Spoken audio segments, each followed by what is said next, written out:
Hi flute friends, Miss Vote here. Today we're going to talk about 4.8, which is called Theme from Symphony No. 1. It's by Gustav Mahler.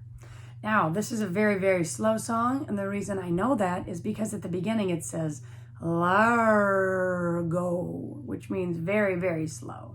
So that's good. It'll help us a little bit doing our fingerings if we get to go slowly.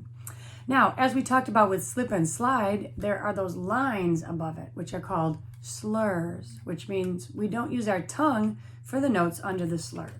I'm going to just play the first measure for you with those slurs. I'm going to tongue the C at the beginning, and I'll tongue the E flat in measure 1, but no other notes. 1, 2, measure 1.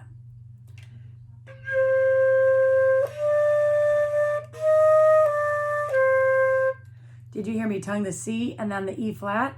That's all you tongue, just those notes. Now, real quickly before we go on, I'd like to talk about dynamics. We start out MP, which stands for mezzo piano or medium soft.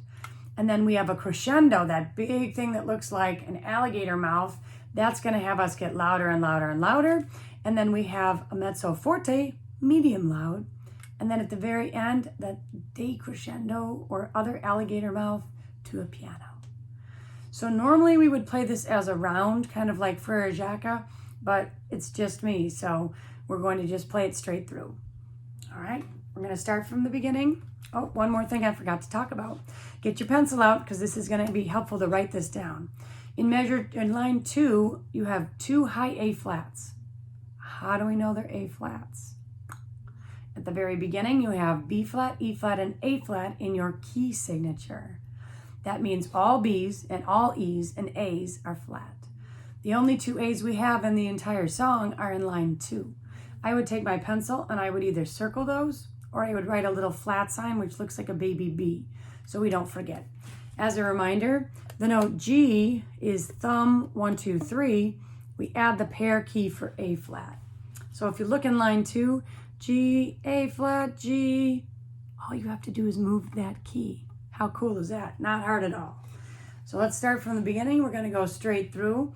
When you get to that second line, that's the tricky spot. So if I were to isolate and just choose one section, I'd probably work on the first 2 measures of line 2 over and over again.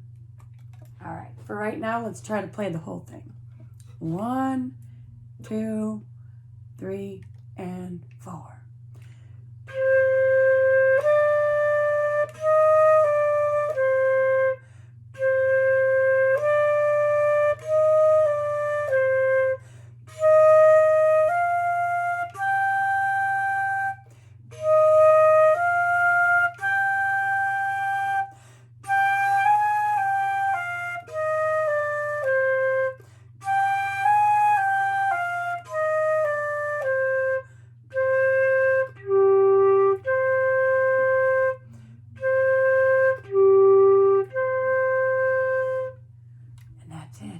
Those low notes, for those of you who have forgotten, those are low G's.